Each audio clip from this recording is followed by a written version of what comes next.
దేవుని యొక్క అతి శ్రేష్టమైనటువంటి నామములో మీకందరికీ నేను శుభములు తెలియజేస్తున్నాను. ప్రభువు వీళ్ళందరినీ కూడా దీవించి ఆశీర్వదించును గాక. చాలా మంచి పాట ప్రెజెంట్ వర్షిప్ టీం వాళ్ళు పాడినారు. నా హృదయాన్ని నా దేహాన్ని అగ్నితో, పరిశుద్ధాత్మ అగ్నితో కాల్చు ప్రభువా అని చక్కని పాట వాళ్ళు పాడినారు. మరి నిజంగా ఆ మంచి అర్థం ఇచ్చేటటువంటి పాటను బట్టి నిజంగా నేను దేవుని వందనాలు చెల్లిస్తూ మరి ప్రెజెంట్ వర్షిప్ టీం వారిని నేను అభినందిస్తూ ఉన్నాను. ఈ సమయంలో దేవుని యొక్క వాక్యాన్ని ధ్యానించుకుందాం. అందరము తరలి వంచి ప్రార్థన చేసుకుందాం. ప్రేమ కలిగిన మా తండ్రి, కృప కలిగిన దేవా, మీకే వందనములు, స్తుతులు, స్తోత్రములు చెల్లిస్తున్నా. దేవా, ఉదయకాల సమయములో మమ్మల్ని అందరినీ మీ పరిశుద్ధాలయములో జ్ఞాపకం చేసుకుని మిమ్మల్ని స్తుతించి ఆరాధించి గణపరిచి మీ నామమును గొప్ప చేసేటటువంటి భాగ్యమును మాకందరికీ అనుగ్రహించినందుకు వందనాలు చెల్లిస్తున్నా. ఇంతవరకు నాయన మేము చేసినటువంటి ప్రార్థనలు, పాడిన పాటలు, సమర్పించిన కానుకలు మీరు స్వీకరించినందుకు వందనాలు చెల్లిస్తూ ఉన్నాం. ఈ సమయంలో ప్రభా మీ యొక్క మాటలు మేము జ్ఞాపకం చేసుకుంటూ ఉన్నాం. అవి నిజంగా ప్రభా మీ యొక్క మాటలు జీవపు ఊటలు, మీ మాటలు రెండంచుల ఖడ్గం, మీ మాటలు ప్రభా మీ పరిశుద్ధాత్మ శక్తి మమ్మల్ని కాల్చేది, దహించేది, మమ్మల్ని సరిచేసేది, మమ్మల్ని బలపరిచేది, మమ్మల్ని లోకయాత్రలో ముందుకు నడిపించేది, మేము ఏమి చేయాలో మాకు నేర్పించేటటువంటి మీ వాక్యమును బట్టి వందనాలు చెల్లిస్తూ ఆ వాక్యం ధ్యానిస్తుండగా వినగలిగే చెవులు, గ్రహించగలిగే హృదయాన్ని మాకందరికి అనుగ్రహించు ప్రభువా. నన్ను ప్రభా మీ సిలువ చాటును మరుగుపరచమని యేసయ్య నామములో అడిగి వేడుకుంటూ ఉన్నాము తండ్రి, ఆమేన్. ప్రియమైనటువంటి దేవుని బిడ్డలారా, ఈ ఉదయకాల సమయంలో మన యొక్క ధ్యానము కొరకై అపోస్తలుడైన పౌలు ఉన్నట్లుగా చూస్తూ ఉన్నా. మరి చాలా వర్తకము, వ్యాపారము జరుగుతున్నటువంటి స్థలం ఈ గ్రీస్ సామ్రాజ్యములో ఏథెన్స్ తర్వాత ప్రాముఖ్యతగాంచిన స్థలము తెసలోనిక సిటీ. అనేక రకములైన ప్రజలు ఆ స్థలానికి వచ్చేటటువంటి వాళ్ళు, మంచి వ్యాపారము జరిగేటటువంటి స్థలము. ఆ స్థలములో అపోస్తలుడైన పౌలు ఒక మంచి సంఘాన్ని యేసుక్రీస్తు ప్రభు కొరకు ఏర్పాటు చేశాడు. మరి నిజంగా ఆ సంఘం యొక్క ఆ యొక్క సంఘములో మంచి పరిచర్య జరుగుతూ ఉన్నది. అపోస్తలుడైన పౌలు ఈ యొక్క పత్రిక ఈ సంఘానికి రాస్తున్నాడు. 2 పత్రికలు రాశాడు. మొదటి పత్రిక, 2వ పత్రిక. ఈ పత్రికలో ప్రాముఖ్యమైన ఉద్దేశం ఏమిటంటే, అపోస్తలుడైన పౌలు ఏమి జ్ఞాపకం చేస్తున్నాడంటే, యేసుక్రీస్తు ప్రభు వస్తూ ఉన్నాడు, ఆయన రాకడ ఒకటి ఉన్నది. మరి ఆయన రాకడ ఎలా ఆయన ప్రభు వస్తాడో అని మొదటి పత్రికలో రాస్తాడు. 2వ పత్రికలో ఆయన రాకడకు ముందు పరిస్థితులు ఎలా ఉంటాయి అనే సంగతిని స్పష్టంగా జ్ఞాపకం చేస్తున్నాడు ఈ యొక్క 2వ పత్రికలో. కాబట్టి ఆ సంగతిని దృష్టిలో ఉంచుకున్నాడు. కొంతమంది తప్పుడు బోధ ఏం చేశారంటే, యేసు ప్రభు రాకడ వచ్చింది, అయిపోయింది అని చెప్పిన సమయంలో అపోస్తలుడైన పౌలు అంటాడు, ఇంకా యేసు ప్రభు రాకడ రాలేదు, యేసు ప్రభు రాబోతున్నాడు. నాశనకరమైన హేయ వస్తువు పరిశుద్ధాలయములో నిలబడినప్పుడు, అనగా ఈ యొక్క అంత్యక్రీస్తు కాలం ఒకటి వస్తుంది, దాని తర్వాత యేసయ్య వస్తాడు. కాబట్టి ఆ సమయంలో శ్రమలు వస్తాయి, కష్టాలు వస్తాయి, ఇబ్బందులు వస్తాయి, సమస్యలు కలుగుతాయి కనుక మీరందరూ ధైర్యంగా ఉండండి అని వాళ్ళని ధైర్యపరుస్తూ అపోస్తలుడైన పౌలు ఈ పత్రిక వాళ్ళకు రాస్తూ ఉన్నాడు. మొదటి వచనం చదువుకుందాం. ఎంత చక్కగా అపోస్తలుడైన పౌలు ప్రారంభిస్తాడు చూడండి. ఎప్పుడైనా కూడా మనం ఏం చేస్తామంటే ఒకటి చెప్పడానికి ప్రారంభించే ముందు గ్రీటింగ్స్ తెలియజేస్తాం. ఆ విధంగానే అపోస్తలుడైన పౌలు కూడా చక్కగా గ్రీటింగ్స్ తెలియజేస్తున్నాడు ఆ యొక్క తెస్సలోనిక సంఘానికి. మన తండ్రి అయిన దేవుని యందును ప్రభు అయిన యేసుక్రీస్తునందును ఉన్న తండ్రి అయిన దేవుని యందును ప్రభు అయిన యేసుక్రీస్తునందును ఉన్న తెస్సలోనికయుల సంఘమునకు పౌలును సిల్వానును తిమోతియును శుభమని చెప్పి రాయినది. ఏమంటున్నారంటే తండ్రి అయిన దేవుని నుండి ప్రభు అయిన యేసుక్రీస్తు నుండి కృపయు సమాధానము మీకు కలుగునుగాక అంటాడు. ద వే హీ స్టార్ట్స్, ఏ పత్రిక అయినా కూడా ఎంత చక్కగా ప్రారంభిస్తాడు. ఈ స్టార్ట్స్ విత్ గ్రీటింగ్స్. తండ్రి అయిన దేవుని నుండి ప్రభు అయిన యేసుక్రీస్తు నుండి కృపయు సమాధానం మీకు కలుగును గాక. నిజంగా ఒక సంగతి చెప్పే ముందు తండ్రి యొక్క నామమును యేసుక్రీస్తు ప్రభు యొక్క నామమును మనం తీసుకొని ప్రారంభించినట్లయితే నిజంగా అది ఆశీర్వాదకరంగా దీవెనకరంగా అది మనుషులకు అందింపబడుతుంది. కనుక ఆ విధంగా ప్రారంభిస్తున్నాడు. తిమోతి, సిల్వాను, పౌలు మేము ముగ్గురం కలిసి ఏం చేస్తున్నామంటే, ఓ తెస్సలోనిక సంఘములారా, మీకందరికీ తండ్రి యొక్కయు ప్రభు యొక్కయు నామములో శుభములు తెలియజేస్తున్నాము. గాడ్ బ్లెస్ యూ అని ప్రారంభిస్తారు వాడు. మంచిగా ప్రతి పత్రికలో అపోస్తలుడైన పౌలు అలాగే చేస్తాడు. గ్రీటింగ్స్ తర్వాత 3వ వచనంలోనికి వస్తాడు. ఒక మంచి సంగతి వాళ్ళ గురించి మాట్లాడతాడు. ఆ సంఘం ఎలా ఉందో వాళ్ళకి తెలియజేస్తున్నాడు. వాళ్ళు ఏం చేస్తున్నారో వాళ్ళకి తెలియజేస్తున్నాడు. 3వ వచనంలో అంటాడు, సహోదరులారా, మేమెల్లప్పుడూ మిమ్ముని గూర్చి దేవునికి కృతజ్ఞతాస్తులు చెల్లించుటకు బద్ధులమై ఉన్నాం. We want to give thanks unto God for you. మేం బద్ధులమై ఉన్నాము. మిమ్మల్ని గురించి మేము దేవునికి వందనాలు చెల్లించాలి. చెల్లించకపోతే అది మాది తప్పవుతుంది. కనుక మేము తప్పకుండా మిమ్మల్ని గురించి, మిమ్మల్ని చూసినప్పుడు, మీ పరిచయను చూస్తున్నప్పుడు, మీ విధానాన్ని చూస్తున్నప్పుడు మిమ్మల్ని బట్టి మేము దేవునికి వందనాలు చెల్లించకుండా ఉండలేము. We have to give thanks unto God because you are like that. మీరు ఆ విధంగా ఉన్నారు అంటాడు. ఏమంటాడు వాళ్ళు ఎలా ఉన్నారట? అక్కడ ఏమంటాడంటే, బద్ధులమై ఉన్నాం, ఇది యుక్తమే, ఏలైనగా మీ విశ్వాసము బహుగా అభివృద్ధి పొందుచున్నది. మొదటి సంగతి జ్ఞాపకం చేస్తున్నా. దాని తర్వాత మీ అందరిలో ప్రతి వాడును ఎదుటి వాని ఎడల చూపు ప్రేమను విస్తరించుచున్నది. This is very very important. ఎట్లా సంఘాన్ని బలపరుస్తున్నాడు చూడండి. ఎప్పుడైనా ఒక సంఘ కాపరి ఏం చేయాలంటే సంఘాన్ని ప్రోత్సాహపరచాలి. ఎంత చక్కగా ప్రోత్సాహపరుస్తున్నాడంటే, ఓ తెస్సలోనిక సంఘములారా, మిమ్మల్ని చూస్తే మాకు చాలా సంతోషంగా ఉన్నది. ఆ తర్వాత మిమ్మల్ని బట్టి మేము దేవునికి వందనాలు చెల్లించక ఉండలేము. ఎందుకనగా మీలో విశ్వాసము బహుగా అభివృద్ధి పొందుచు ఉన్నది. రెండవది, ఎదుటి వారిని మీరు చాలా బాగా ప్రేమిస్తూ ఉన్నారు. అప్పుడు ఎట్లా అనిపిస్తుంది వాళ్ళకు?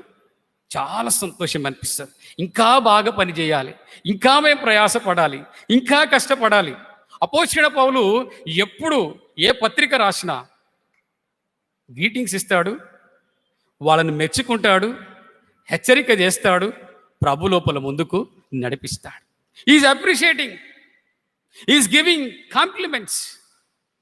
మీ విశ్వాసము బహుగా అభివృద్ధి పొందుతున్నది. అంటే మీ విశ్వాసం అంటే ఆదికాండం 15వ అధ్యాయం 6వ వచనం ప్రకారంగా అబ్రహాము యెహోవాను నమ్మెను గనుక అది అతని నీతిగా ఎంచబడిన, అనగా దేవుని నమ్మడమే. నిజంగా ఆ యొక్క తెస్సలోనిక సంఘములో ఉన్నటువంటి విశ్వాసాలను జ్ఞాపకం చేసుకుంటే వాళ్ళ విశ్వాసం ఎలా ఉన్నదంటే నిజంగా మరి గొప్పగా అభివృద్ధిలో ఉన్నది. అనగా దేవుని ప్రేమించే విషయంలో, దేవుని ఆరాధించే విషయంలో, దేవుని ఆజ్ఞలు పాటించే విషయంలో, దేవునికి ఇచ్చే విషయంలో, దేవుని కొరకు ప్రయాసపడే విషయంలో ఒక అడుగు ముందు వేసిన సంఘముగా వాళ్ళు ఉన్నట్లుగా చూస్తూ ఉన్నాం. అందుకే మీ విశ్వాసం చాలా గొప్పది. మీరు దేవుని బాగా ప్రేమిస్తున్నారు. You are loving God so much అని వాళ్ళను బలపరుస్తున్నాడు, అప్రిషియేట్ చేస్తున్నాడు. దాని తర్వాత ఎదుటి వారి పట్ల మీరు బాగా ప్రేమ కలిగి ఉన్నారు. ఇది చాలా ప్రాముఖ్యమైనది.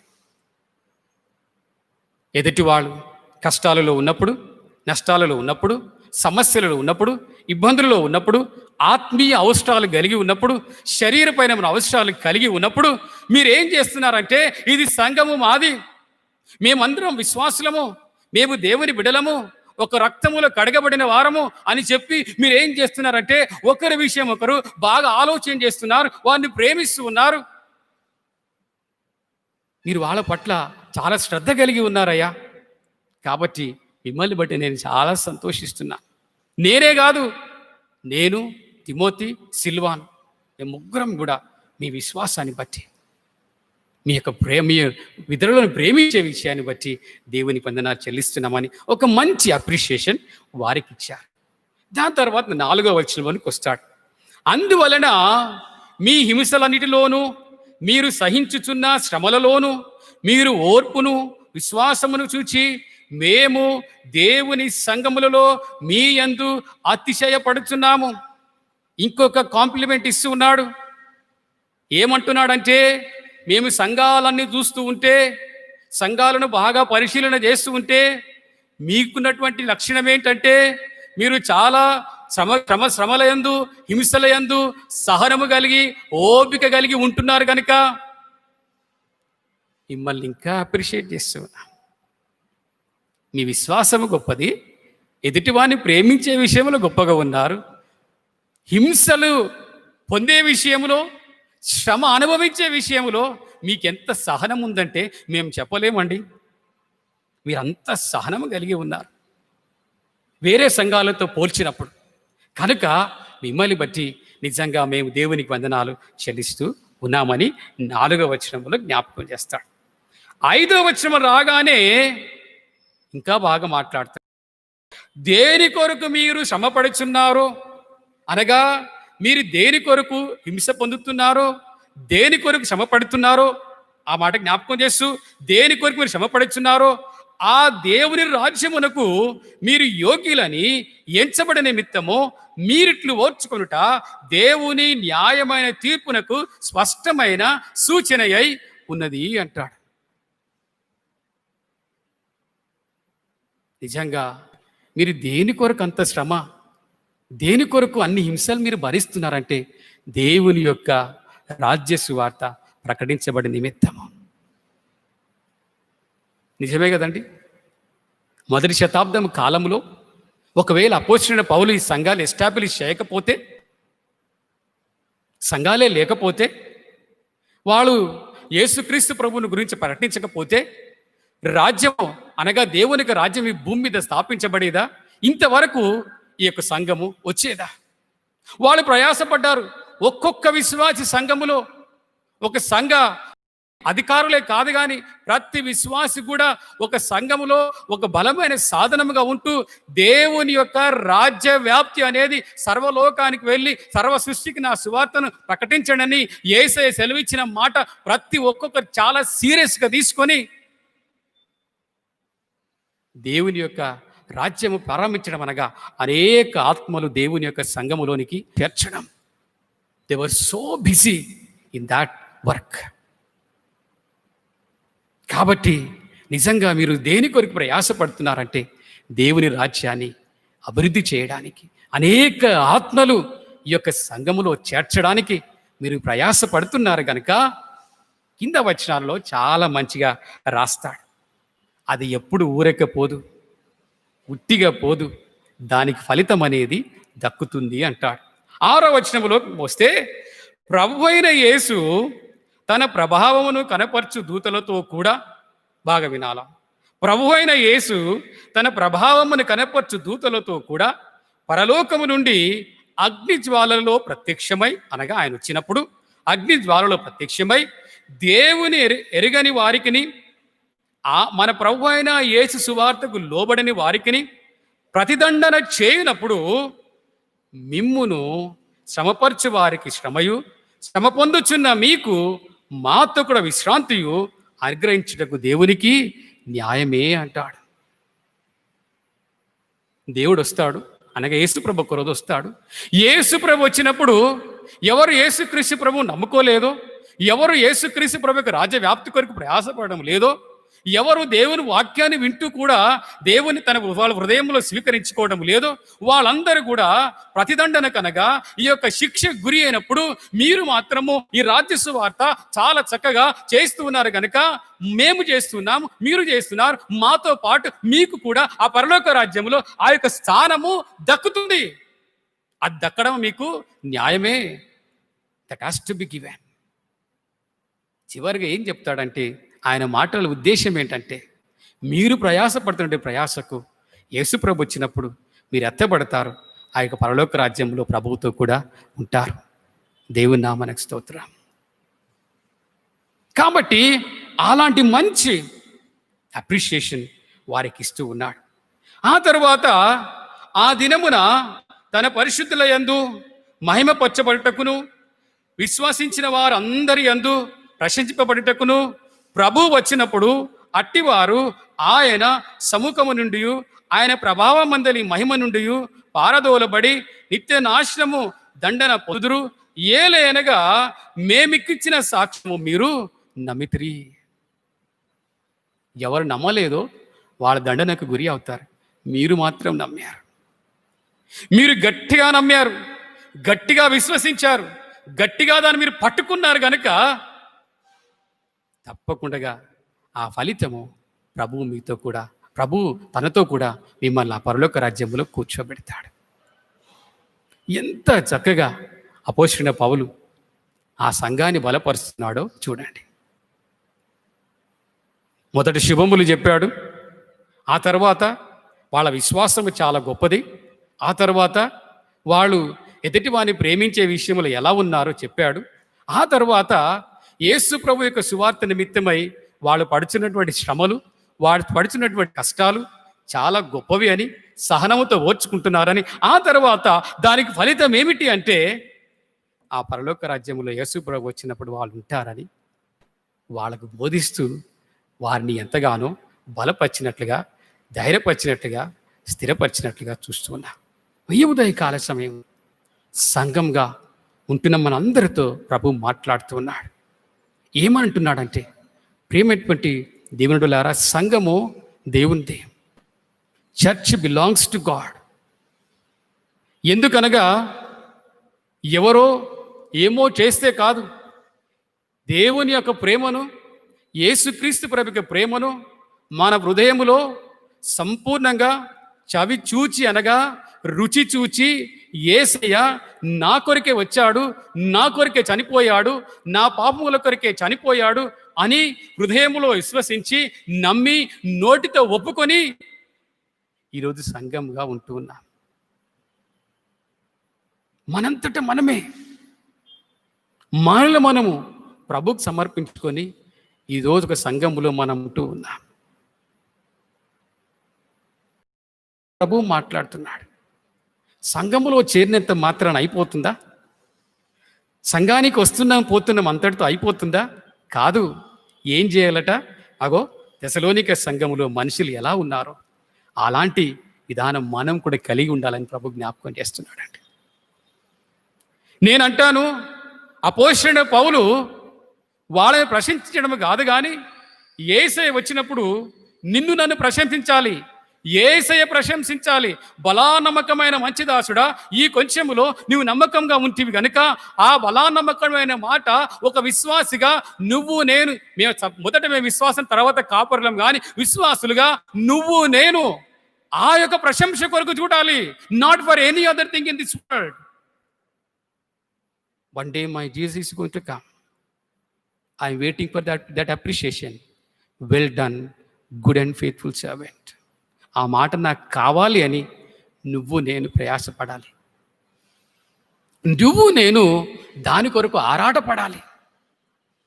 అసలు యేసయ్య ఈ భూమి మీద సంఘంగా ఒక విశ్వాసులుగా ఉంచిన దాని కొరకే మనను. కాబట్టి సంఘంగా మన విశ్వాసం బలపడాలి. అనగా దేవుని ప్రేమించే విషయంలో మొదటి స్థానం ఇవ్వాలి. ఎదుటివాని ప్రేమించి ఎప్పుడు ప్రాముఖ్యతనియ్యాలి. ఆ తరువాత దినములు చెడ్డవి గనుక సమయం పోనీయక సద్వినియోగం చేసుకోవడని, మరి నిజంగా ఈ సంవత్సరం ఆరంభంలో నేను ఆ వాక్యాన్ని మాట్లాడుతున్నప్పుడు ఆ వాక్యాన్ని ఇప్పటికి గుర్తు చేసుకుంటే ఎంత భయంకరమైన దినములలో నివసిస్తున్నామో మనకందరికీ తెలుసు. ఈ దినాలలో ఇంకా యేసుక్రీస్తు ప్రభు కొరకు సాక్షులుగా నిలబడాలి. You have to stand as a witness for Christ. ఈ కష్ట దినాలలో, ఈ సమస్యలు ఉన్నటువంటి దినాలలో, ఈ యొక్క పరిపాలన జరుగుతున్న ఈ దినాలలో we have to stand as a witness for Christ. కాబట్టి అప్పుడు నిలబడడానికి ప్రయత్నం చేస్తే శ్రమ వస్తుంది, కష్టం వస్తుంది, హింస వస్తుంది. వాటన్నిటిని మనము ఓర్చుకోవాలి, ప్రభు కొరకు నిలబడాలి. దాని ఫలితము అసలు ఈ సంఘంగా ఎందుకు వస్తున్నామండి గుడికి? మన ఉద్దేశం అంతా ఒకటే. మీ ఉద్దేశం నాకు తెలియదు, కానీ నా ఉద్దేశం అయితే నా యేసయ్య వచ్చినప్పుడు నా యేసయ్యతో నేను ఎప్పుడు ఆయనతో కూడా ఉండాలి అనేది నా ఉద్దేశం. అందుకే ఆలయానికి రావాలి, ప్రార్థన చేయాలి, పాటలు పాడాలి, దేవుని స్తుతించాలి, దేవుని గురించి అనేక మందికి చెప్పాలి. అదే నా ఉద్దేశం. ప్రతి విశ్వాసి ఉద్దేశం అదే అయి ఉండాలి. మేము ప్రభువుతో ఉండాలి, లేకపోతే ఇవన్నీ మనకు అవసరం లేదు. ఆ ఉద్దేశం లేకపోతే మనకు అవసరమే లేదు. ఆరాధన అవసరం లేదు, ఇంతగా ప్రయాసపడవలసిన అవసరం లేదు. ఈ ప్రయాస ఎందుకంటే just we want to be with the Lord for ever. That is our motive. అదుట్టిగా రాదు. మరి మనం చేయవలసిన పని ప్రభు జ్ఞాపకం చేస్తున్నాడు. అలాంటి మంచి పనులు ఒక సంఘంగా చేస్తూ ఈ విశ్వాస యాత్రలో, విశ్వాస జీవితంలో ముందుకు సాగాలని జ్ఞాపకం చేస్తూ మన సంఘాన్ని ఇంకా ప్రభువు అభివృద్ధి పరచాలని, ఉన్నతమైన స్థితిలోనికి తీసుకొని రావాలని దేవుని సేవకుని సంఘ కాపరిగా మీకు జ్ఞాపకం చేస్తూ ఈ మాటలు ముగిస్తున్నాను. ప్రభు అందరి కొరకై దీవించి ఆశీర్వదించును గాక. ఆమె ప్రార్థించుకుందాం. కృప కలిగిన మా తండ్రి, ప్రేమ కలిగిన ప్రభు, మరొకసారి తెసలోనిక సంఘం యొక్క విశ్వాసాన్ని మాకు జ్ఞాపకం చేసినారు ప్రభు. ఆ సంఘము ఏ విధంగా ప్రభా నీకు మహిమకరంగా జీవించగలిగిందో సంఘంగా ఉన్న మాకు మరొకసారి జ్ఞాపకం చేశారు. నీకు వందనాలు. మా విశ్వాసాన్ని బహుగా అభివృద్ధి, ఎదుటివాని ప్రేమించే విషయంలో కొంతవరకు ఉన్నాం మేము, ఇంకా ఉన్నతమైనటువంటి స్థానంలోనికి నడిపించండి ప్రభువా. ఇప్పటి వరకైతే మాకంత కష్టాలు ఇంకా ఏమీ రాలేదు. నీ కొరకు, నీ నామం కొరకు రాబో దినాల్లో ప్రభువా వచ్చే కష్టాలు, హింసలు ప్రభు మీ కొరకు ఓర్చుకోవడానికి మమ్మల్ని అందరినీ సిద్ధపరచు. దాని ఫలితం ఎంత గొప్పదంటే ప్రభా నాయన, నిత్యము నీతో కూడా ఉంటాం. కాబట్టి మా సంఘములో ప్రతి విశ్వాసి మమ్మల్ని అందరినీ ఆత్మీయంగా ఆ ఉన్నతమైన స్థానానికి నడిపించమని ప్రార్థన చేస్తూ, విత్తబడిన వాక్యాన్ని దీవించి ఆశీర్వదించమని ప్రార్థన చేస్తూ యేసుక్రీస్తు నామములో అడిగి వేడుకుంటూ ఉన్నాం తండ్రి. ఆమేన్.